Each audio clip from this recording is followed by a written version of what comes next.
तो यूपी में सपा कांग्रेस को कितनी सीटें दे रही है? ये सपा थोड़ी सीट देगी, सपा के 3 MP हैं, हमारी डिजिट 2 से ज्यादा की है।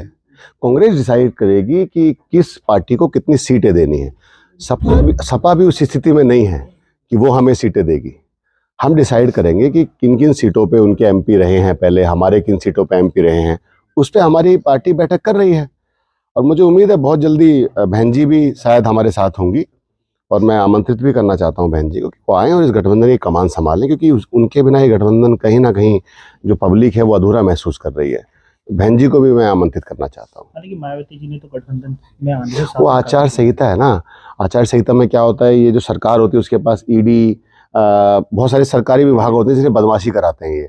तो जिनके पास मतलब बड़े लोग जो लोग होते हैं, खासकर CM हो गए या XCM हो गए या बड़े पदाधिकारी हो गए, उन पे ED की जांच भेज देते हैं। बिल्कुल ठाली है ये लोग, इनको ज़्यादा काम नहीं है, बस बड़े बड़े जो हमारे साथ गठबंधन में आ रहे हैं उनको कैसे परेशान किया जाए।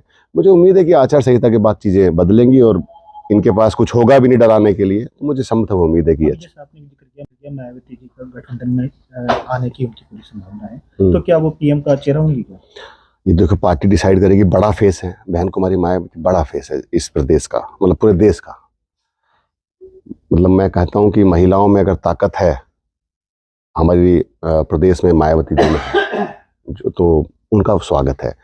और उनके बिना हम मतलब कहीं ना कहीं महसूस कर रहे हैं कि अगर वो साथ दें तो इसको उखाड़ के फेंक देंगे। अच्छा, जैसे अभी गठबंधन में लगातार दरार सामने आ रही है, जैसे अभी ममता बनर्जी ने भी हाल ही में कहा है कि वो अकेले चुनाव लड़ेंगे, वहीं पंजाब में आम आदमी पार्टी सरकार ने भी कहा है कि हम पंजाब में अकेले चुनाव लड़ेंगे। तो क्या ऐसे गठबंधन में दरार भी आ रही है? देखिए, दरार की बात तो ये है, दरार तो बीजेपी में बहुत ज़्यादा है।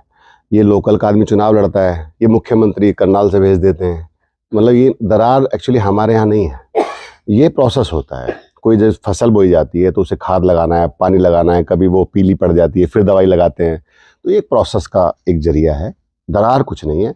जब 4 पार्टियां 10 पार्टियां इकट्ठी होती हैं तो उस बीच में बहुत सारे डिस्कशन होते हैं, बहुत सारे नेता उनके चुनाव लड़ना चाहते हैं, तो उनको भी पार्टी बचाती है। जो हमारे वर्कर हैं, जो हमारे साथ काम कर रहे हैं, 5 साल से काम कर रहे हैं, 7 साल 10 साल से काम कर रहे हैं, 30 साल से काम कर रहे हैं, तो उनको भी एक बार ये सोचा जाता है कि इनको कहीं ना कहीं कैसे फ़ायदा पहुँचाया जाए, तो उसके लिए पार्टियाँ लड़ती हैं। बाकी गठबंधन बहुत मजबूत चुनाव लड़ेगा। आपको याद होगा अटल बिहारी वाजपेयी जी की साइन इंडिया का नारा उस टाइम चल रहा था, उस टाइम एक तरफा हमने इलेक्शन क्लीन स्वीप किया था। तो ये जो दिख रहा है माहौल, एक्चुअली इन्हें जो हड़बड़ी में ये जो इवेंट करना पड़ा अयोध्या वाला, ये क्यों करना पड़ा? इनकम्प्लीट मंदिर में आप आत्मा डाल रहे हैं। ऐसी कौन सी जल्दबाजी थी सिवाय इलेक्शन के? तो घबराहट तो है ही, डरे हुए तो हैं। और तो राहुल जी आ रहे हैं, राहुल जी से बहुत डरते हैं लोग। इनके जुबान पे सुबह शाम राहुल गांधी राजीव गांधी, राहुल गांधी राजीव गांधी, बहुत रात को भी बहुत टेंशन में रहते हैं ये लोग। जैसे राम मंदिर का मुद्दा इस वक्त प्रदेश भर में छाया हुआ, राम मंदिर का मामला, तो राहुल गांधी जी अयोध्या कब जा रहे हैं दर्शन करने के लिए? बस यात्रा के बाद चले जाएंगे जब उनका मन होगा। वो तो वहाँ मंदिर में ये जाने दे रहे ना, राहुल जी को तो मंदिर जाने कहाँ देते हैं? राहुल जी तो मंदिर जाते गेट पर रोक लेते हैं। अभी असम की घटना बता रहा हूँ मैं आपको। ये तो चाहते नहीं कि राहुल जी जाएं कहीं पे, क्योंकि फिर वो चले जाएंगे तो इनका वजूद क्या है भाई? इनके पास मंदिर मस्जिद के अलावा क्या है? देखिए बीजेपी के पास क्या है, आप देखिए ढांचे के बाद से क्या हुआ? मंदिर तो कोर्ट ने बनवाया है, इसमें इनका क्या रोल है? ये सब जानते हैं किसने क्या किया था, किसने कपाट खोले थे, ये हिस्ट्री है। और देखिए सब लोग पहले कांग्रेस में ही थे। मोदी जी के पिताजी भी कांग्रेस में होंगे पहले, अमित शाह जी के पिता, ये पूरा देश ही कांग्रेस में है। ये तो आज कुछ लोग नए बच्चे सोशल मीडिया का ज्ञान PhD लेके टहल रहे हैं, हमारे सबके बाप दादा मोस्टली कांग्रेस में ही होंगे।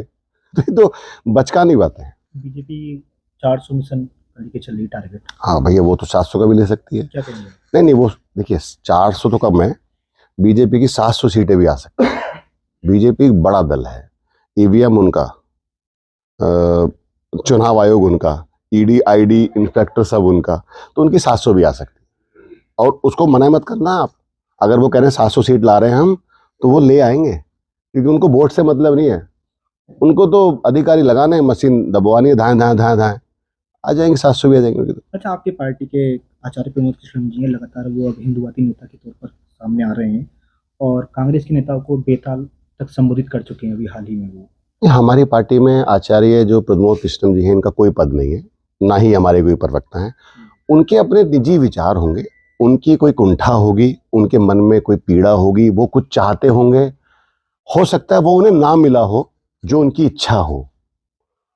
मतलब मैं ज़्यादा उनके बारे में क्या कहूँ, क्योंकि हमारे पार्टी में कुछ ज़्यादा वो काम उन तो करते नहीं है, किसी एक्टिव तो है नहीं, तो मैं उनके बारे में क्या, वो जब कुछ होंगे पार्टी में तो उस तरह से बात की जाएगी। तो ऐसी क्या मजबूरी है कि कांग्रेस उनको लगातार ढो रही है? नहीं, हम तो नहीं ढो रहे, हो सकता खुद ही लदे हुए हों।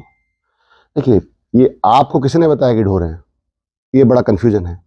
जो राहुल गांधी के साथ है आज, वो देश के साथ है आज। जो नहीं है, जो देखो, किसी को टीवी पे चलने का शौक है, किसी के पास खेती ही टीवी है, एग्जाम्पल, फील्ड में तो जाना नहीं, घर से निकले बाइट दी घर चले गए, घर से निकले बाइट दी घर चले गए, कहाँ जा रहे हो करे बाइट देने करे, कहाँ से आ रहे हो करे टीवी से करे, कहाँ जा रहे हो करे टीवी पे। वो उनका एक व्यक्तिगत शौक हो सकता है, हमारी पार्टी का उसमें कोई वो नहीं। और अगर वो तारीफ कर रहे हैं तो उस दल को ज्वाइन कर ले, जिस दल की वो तारीफ कर ले, वो लेंगे ही नहीं उन्हें, क्योंकि उनके पास पहले से ही बड़े सारे आचार्य हैं, वहाँ तो सूची ही आचार्य होगी। अभी असम में अभी राहुल जी पर मुकदमा दर्ज हुआ है। असम के मुख्यमंत्री जी हेमंत बिस्वा का भी बयान आया है कि लोकसभा चुनाव के बाद जो है राहुल गांधी जी को गिरफ्तार किया जाएगा। देखिए, ये हमारी पार्टी में ही थे, वो दिल्ली से जाती है चिट्ठियाँ, ये बोलना है, वो बहुत छोटे, मतलब राहुल जी के सामने उनका कोई बहुत बड़ा वजूद नहीं रहा, कभी भी मिलने के लिए टाइम भी नहीं मिलता था उन्हें, तो वो बेचारे खुद नहीं बोल रहे हैं। वो उनको क्या होता है कि ये बोलो, ये चलवाएंगे, ये बोलो, ये ऐसे है, उनका अपना कोई वजूद नहीं है। वो तो बीजेपी दिल्ली से कराती है सब चीज़ें, चाहे वो मध्य प्रदेश का मुख्यमंत्री हो, चाहे वो राजस्थान के मुख्यमंत्री, सब दिल्ली से जाते हैं बन के, और वहीं से पर्ची आती है, क्या बोलना उन्हें वो भी वहीं से जाता है।